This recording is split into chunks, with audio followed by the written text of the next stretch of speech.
Hey there, podcast listeners. Exciting news. My new audiobook, The Short Book Formula, A Financial Professional's Guide to Writing a Book in 6 Weeks to Attract Ideal Clients, is out now.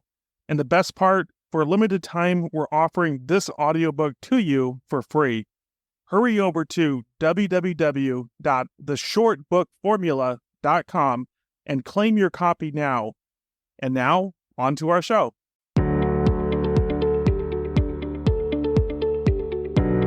Welcome, everyone, to another episode of the $1 Million Producer Show. My name is Paul G. McManus. Today, my guest is Frank LaRosa. Frank is the CEO of Elite Consulting Partners. I was recently on his podcast, Advisor Talk with Frank LaRosa. So we had such a good conversation, I decided to invite him to be on my podcast today. And so I'm excited to have you on the show, Frank. Welcome. Thank you for having me. I'm excited to be on as well. We've obviously had the podcast, but we also, I think, have some similar associations and colleagues. I know that you and John Cutton are both founding members of the Financial Advisor Success Syndicate, and I've gotten to know John very well. I also know your CMO, Chief Marketing Officer, Tina Beck, fairly well. She was a guest on the podcast. I'd like to start. Who is Frank LaRosa? What is your story?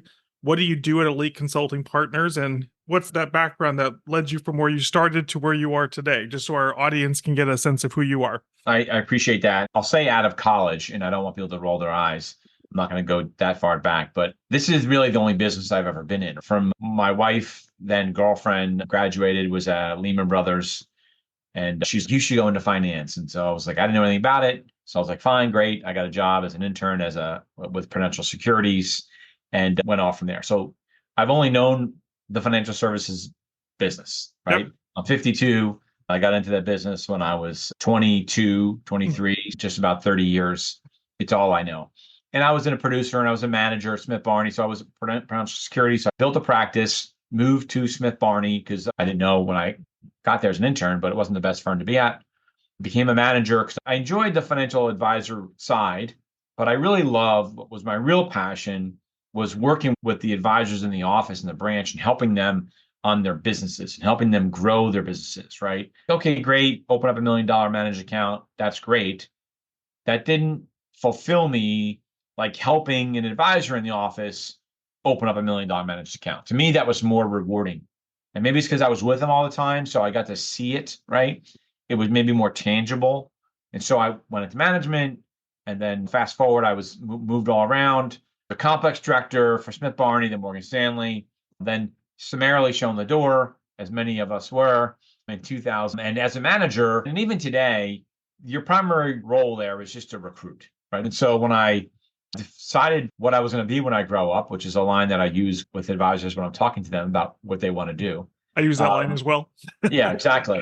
I didn't want to go back to another institution and work for a corporate entity. And then at the time I was 40 years old or so, I didn't want to wake up anymore when I was 50 something years old and have to start thinking about doing it over again. So I got some great advice. They're like, you should just start your own recruiting firm, and went from there. So I started this firm.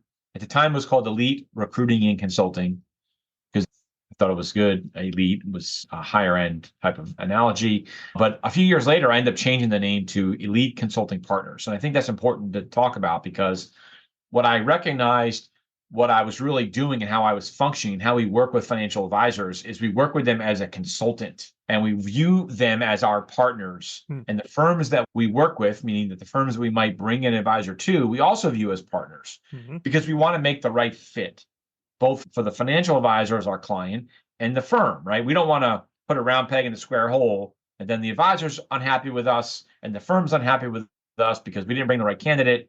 And so I changed the name of the firm in 2014 to Consulting Partners, which more aligned with what we do, right?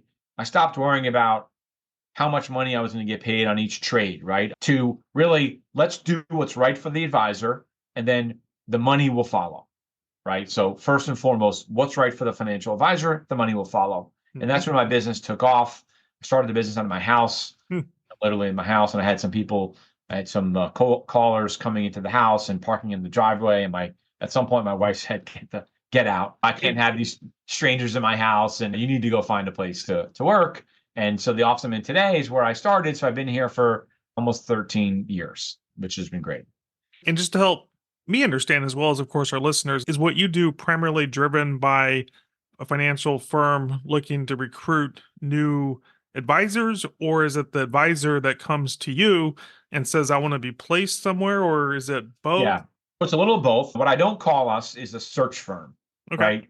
We're not a search firm in that sense, meaning that we're not filling one role, one position at a firm, right? We're not filling a chief operating officer role or an executive VP role. We work with financial advisors, wealth management professionals, wealth managers, Mhm. and it's a little bit of both. So primarily it's outbound. So I have a Yep. team. So our firm today stands at roughly 65 people. I think we're the largest in the industry. I don't know any firm that has more people than we do. And they're primarily reaching out to financial advisors all over the country Mhm. and just finding out if they have any interest in making a move. Yeah. For what is a common thing is that every single day, anywhere in the country, financial advisors are moving firms for one reason or another. One, they're unhappy, or maybe the firm that's right is a good firm, like they're at a W-2 firm, but Mhm. they want more ownership of their practice, so they want to go independent. Or they're independent but they still are underneath an independent broker dealer and Mhm. having to follow their rules and policies, and they want to go to and open up their own RIA. Yeah. Right? I say open up their own RIA because I think people say, "Oh, I want to be an RIA." That's not really the right terminology Mhm. because an RIA is an actual corporate entity. So we help them solve for that. But we also have firms that will reach out to us and say, hey, we have a book for sale. One of the businesses that I own with another gentleman who, how I met you, was John Mhm. Cutton, who's the largest producer at Ameriprise. So we are partners on a firm Mhm. called Elite Advisor Successions. And so we do get calls from people that want to be serial acquirers. They're coming to us because throughout the calls that my team makes, we'll make 1.5 million dials this year, or a million, maybe more than that. We're making over 150,000 dials or so, 130,000, depending on the month, Yeah. dials, talking to financial advisors all over the country. And inevitably, we come across advisors that aren't really looking to make a move because they want to sell, or they're done, they want to sell. So we are at the center of all of that. Mm. And the reason why I'm excited about this is because all of the firms, the one thing that they have in common is they all need client assets. They all need client assets.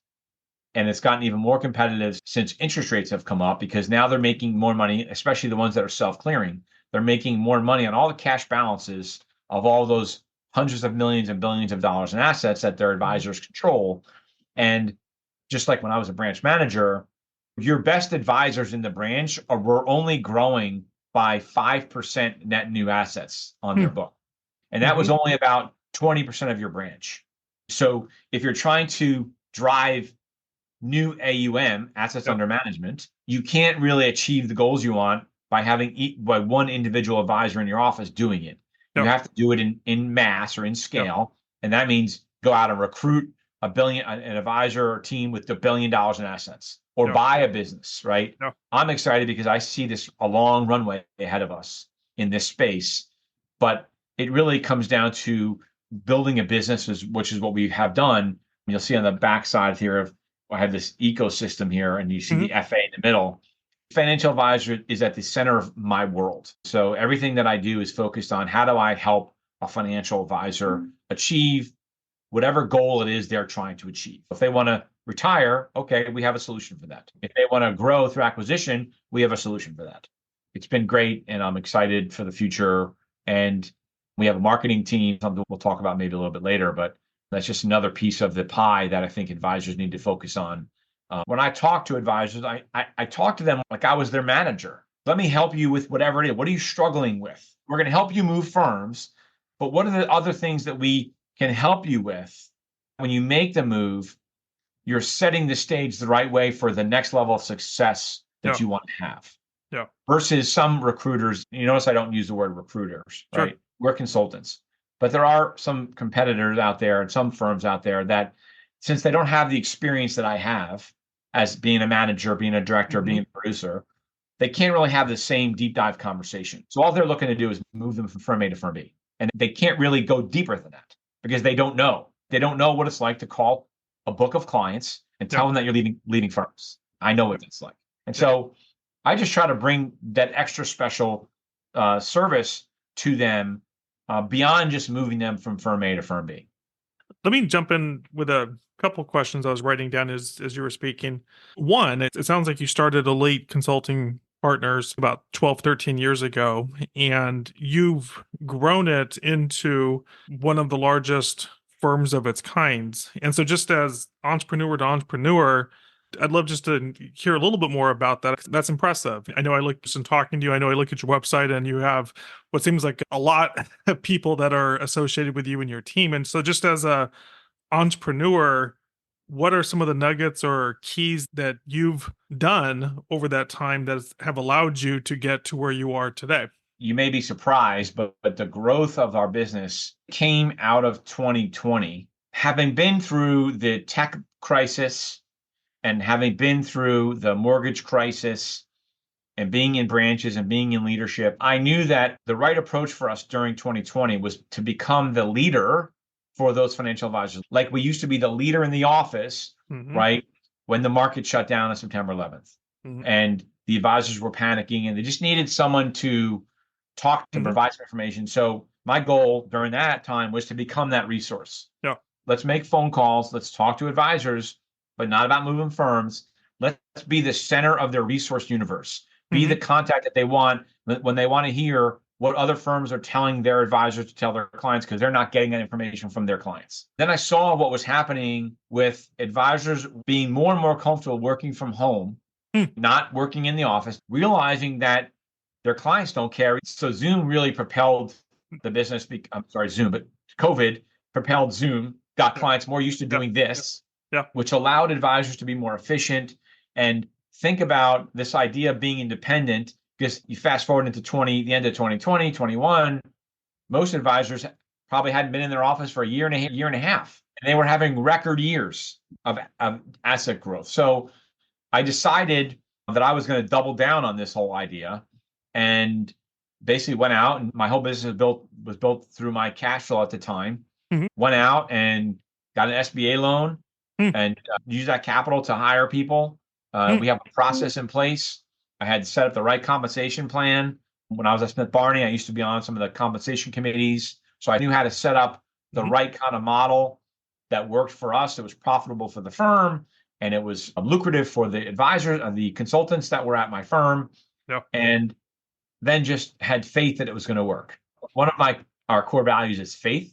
And it's not necessarily a religious faith, but it's faith in do the right thing, have the right process, and things will work the way that you want them to work. We doubled down. I had a team in place that believed in the vision of where we want this thing to go. We're still on track with that vision, a 10-year target. We track our KPIs. We track our volume. We make sure that we're always doing the right thing for the financial advisor. We're making sure that we're giving them options, where we're hiring the right people. We have a set of 7 core values. We've built a brand, I think, that attracts people, that they want to come here. We've attracted some folks that are internal recruiters at other firms. One of the new companies or initiatives that you've launched in, I want to say the last year or so, has been marketing company, and I believe it's called Elite Marketing Concepts. What led you to decide to launch this new marketing company or division from what you're already doing? Again, if the advisor is at the center of my universe, because of the way we consult with an advisor when we move them, because we're trying to find out what do they want to be when they grow up. That's my question. What do you want to be when you grow up? If you're doing $2 million today, do you want to be a $20 million practice? Do you want to be a $50 million practice? Or do you want to be a $3 million practice, right? Whatever it is. And inevitably we get into business development because going back to my roots, that's what I loved doing. I'm always talking to them about their firm options, but then also let's talk about your practice and what are you doing to develop your business? I have a pretty good following and I do videos and podcasts and I have a pretty big Instagram account. And so I'm a believer in that you have to be out there on social media, telling your story, putting your image out there, who you are as a practice. Advisors need to understand where the puck is going. And we started getting asked by a couple of our clients. They would say, can you help us? You're doing it. Continue to be our CMO. And we started thinking about that. And she used to run her own fractional CMO company, which is how I met her, because she was my fractional CMO. And then I was speaking at a market council event in Las Vegas in 2022. All the RIAs, all the owners, they weren't talking about like portfolio management strategies and different things like that. They're really just talking about social media and branding. And I came back from that conference and I called Tina and I said, we have to do this because this is all they're talking about. And so we started that company. It was really a service within my main company called Elite Marketing Concepts. And then in September of last year, we separated it after. So Tina's now the president of that organization. It's one of the fastest growing businesses that we have. And we get in and we can fully customize all of the branding that the advisor is looking to do, their websites, their missions, their LinkedIn profiles, all the SEO behind the scenes. Because the other thing that we are finding out is a lot of firms say they do that for their advisors, but they don't really. In what way? They say they help them with marketing, but they don't really. They just give them like a boilerplate website that they can go and take down pre-approved custom posts that have no SEO behind them, right? And that the other 3,000 advisors at the firm are using. And so, right, that's not really social media, or they're just calling their social media LinkedIn. And LinkedIn needs to be a piece of it, but there's way more than that. Yeah. There's a practice, there's a business that, like, where we differentiate ourselves is, and I don't want to, again, I'm not here to throw companies under the bus, but there's a provider that does this stuff that a lot of firms use. And what we have found is that their content is not customized at all. It's very generic. We went and did some Google searches of some paragraphs that advisors can use on their website. And those same exact paragraphs, verbatim, are used on 5,000 other advisor websites. My guess is that's probably where, when they were creating the website, they Googled websites and started swiping all the stuff, right? They're trying to be generic so that an advisor can take down different paragraphs and build their website. But what they're doing is they're not making, so an advisor has now a website that is not unique at all.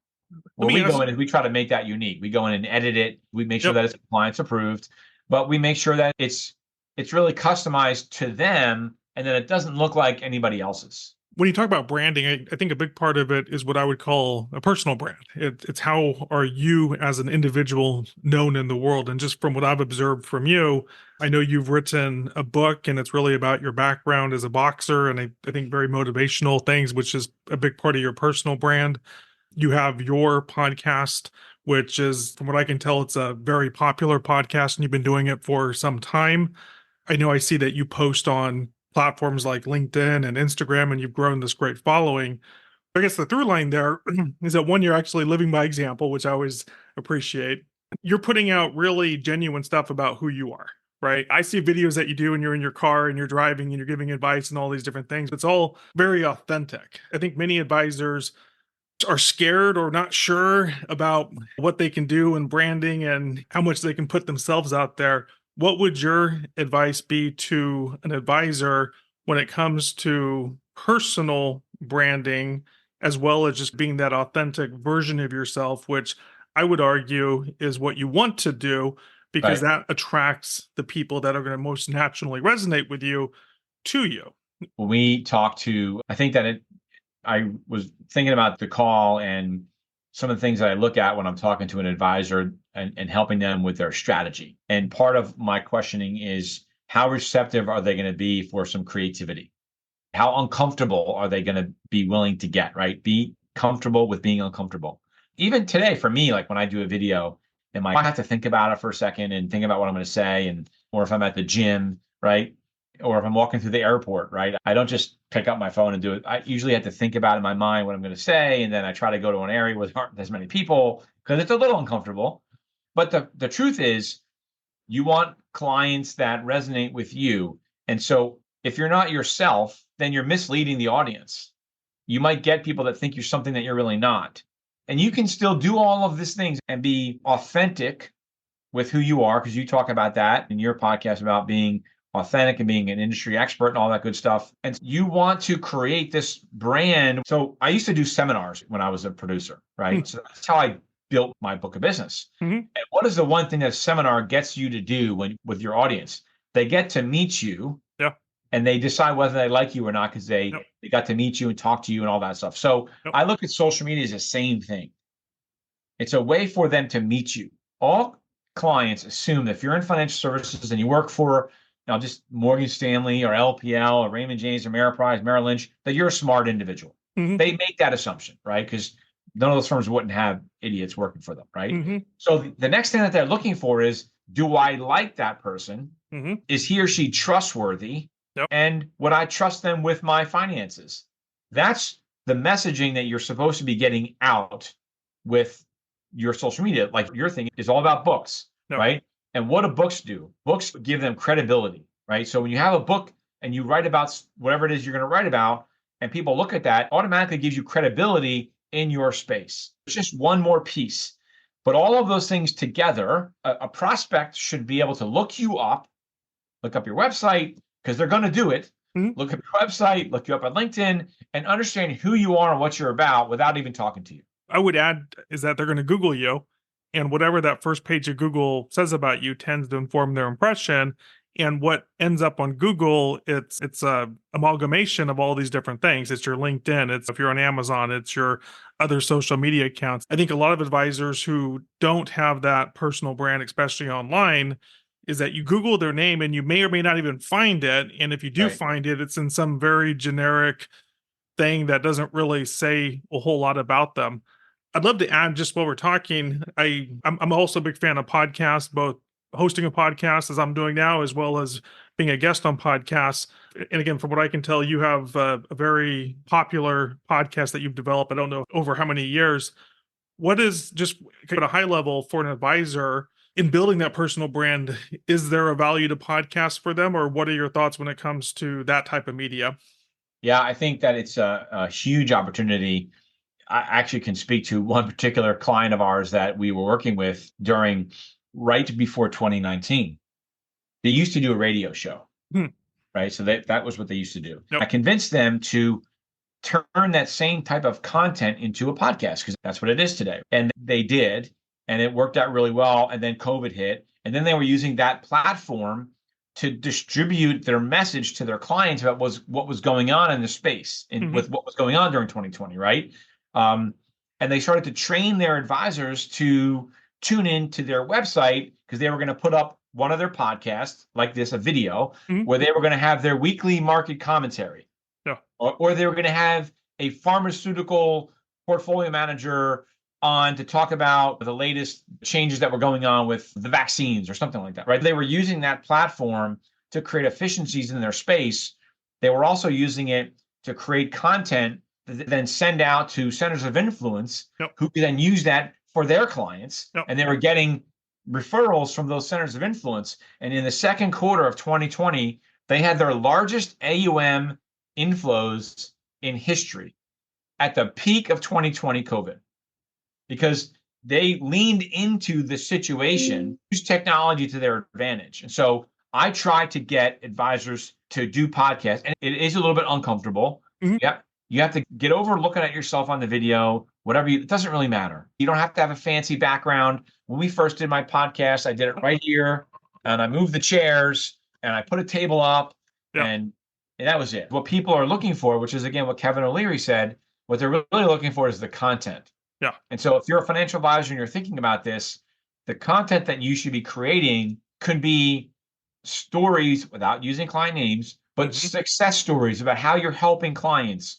warnings, like Mhm. dangers to be aware of with different things. If you're in a specialty, you don't want to get and talk about different stocks and stuff like that, but it's really about giving advice away for free. Alex Hermosi, who's another like Mhm. Instagram guy, Mhm. and so does John Cutton, talks about giving away the content, Yeah. right? And charging for execution. It's okay to give away your ideas Yeah. on a podcast, right?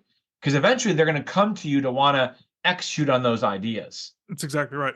I think that more and more firms are getting comfortable with advisors doing podcasting. I know a couple, Raymond James, for instance, actually has a podcast studio in St. Pete where advisors can go down. Okay. And if they want a big fancy podcast studio, they can do Yeah. it there. My Yeah. advice is you don't even need to do that. You can just use your cell phone, set it up, talk about whatever you're going to talk about, because that's all that people care about. If anything, they're going to tune into that a little bit more. Yep. And when we talk about podcasts, so Paul, so we're on video right now, right? Yeah. There's podcasts with no video and podcasts with video. Creating videos, you can develop so many more opportunities for content. Yeah. Snippets, right? A small piece of the snippet, you can go on Instagram or Twitter or LinkedIn, and then drives your audience to your website. And that's the thing is that, and like right now, just for someone that's listening or watching this, ultimately the way that I do it is I do it on Zoom. We're meeting on Zoom, and of course there's audio version, there's visual version, and but to your point, we just do all of the above. We're going to syndicate this to all the standard audio channels. We're going to put it on YouTube. We're going to take snippets. We're going to do all those things, and so it really becomes the foundation for a lot of content. It's one of the reasons I like doing podcasts. There's multiple reasons, but one is that it creates a lot of content for you that is very organically and natural. I'm just telling the audience, by having video on your website, but you have video content, it actually helps your point before with the first page of Google. Yes, right? It does. Because Google drives that stuff to the top, and every time you put a new video on your website, it helps the algorithm and puts your stuff at the top of the page. Just in wrapping up, is there any question that I haven't asked you that you think is important to this conversation? I think when we're talking about maybe just talking about marketing, we go back to recruiting. One of the things that I think that advisors, it's a cautionary tale, is when you start to do marketing and branding. It's like with your book, right?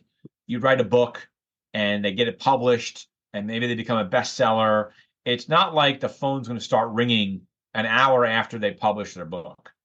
Right. You got to set expectations appropriately. Right. Exactly. We're trying to set. Exactly. I think branding and marketing I don't call marketing like the dialing and setting up phone appointments. It's really marketing, social media, and branding online. It takes time, and it's really about authenticating who you are in the circles that you want to be in, so that when you go to an event, if you're at a charity golf outing, you need to take photos and then you post them online. And then clients might see that. And then you're going to go to another event and someone at that event saw you at the other event. And so maybe because you sponsor a charity that's near and dear to their heart, they're willing to have a conversation with you that maybe they wouldn't have had before. And that's how you start to quantify whether or not your social media branding is working. It's when you speak to somebody, they're like, oh yeah, I saw that you were at a charity golf event for children's cancer. That's the point. I would call it strategic relationships, center of influence relationships. And I just attended an event this past week for Anton Anderson, who I know he had the event for what he calls the Elite Growth Academy. And I was a speaker there and a vendor. And intentionally, I asked him and his team about 3 to 6 months out from the event to introduce me to the other speakers who at that time I didn't know. But I said, hey, I'd like to, if you can make an introduction, I'd like to invite them to be on my podcast. This is long ball, right? So this started 3 to 6 months prior to the event. Over, the course of several months, I ended up interviewing, I want to say 6 to 10 of the other speakers at the event. Guess what happens? I go to the event and suddenly, instead of being, I know one person or two people, suddenly it's, oh, I know you. And that was one factor, but the event itself outpaced my expectations. I was expecting a really good response, but it was a good response plus. And it wasn't only because of that. It just goes to say that when pick your tool, right? And maybe you use multiple tools, whether it's video, podcast, books, etc. You don't need to do all at one time. But as you build out that brand and you find creative ways to use it, it's amazing how much leverage it can give you down the road. I think I started saying this just because I wanted to reinforce your point. It's not about, hey, tomorrow I got 10 new calls on my schedule as a result of that one podcast. That can happen. Right. But really, it's about what is that brand that you're building so that when people do call you, you don't have to sell them very much. It's, oh yeah, I've been following you in this podcast. I watch your videos. I get a sense of who you are. Whether they say it or not, it's I already like you. I'm here. Right. I know enough about you. And now it's really, I want you to help me solve my problem. And I have some questions, but really it becomes a very easy, quote unquote, sale to move forward from that point. But it takes that investment and that strategic forethought to really lay that groundwork so that people naturally come into your orbit. And then as you start engaging them, it's just a very natural fit for them.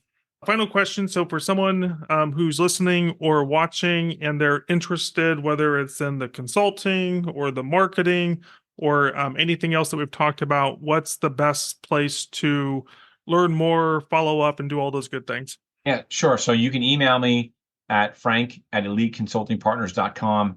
You can check out our website, which is eliteconsultingpartners.com. If you're looking at the marketing side, it's elitemarketingconcepts.com. Mhm. Obviously, LinkedIn, you can email me. If you want to also, which is really some interesting content, just follow me on Instagram, which is franklarosa.elite. You can DM me there, but there's a lot of great content there. Some of it is just fun stuff. Some of it's motivational stuff. I believe in really doing that and paying that forward. I'll validate what you said earlier, whereas the videos that I remember watching of you, you're typically in your car. And so I'm always thinking, okay, how is he doing this? Is he watching the road? Is this safe? Is this all these good things? I have it on the front of my dashboard, so I'm really looking out the window. Thank you so much, Frank, for being a guest on today's podcast. I enjoy the conversation. Thanks, Paul. It was awesome. I appreciate it.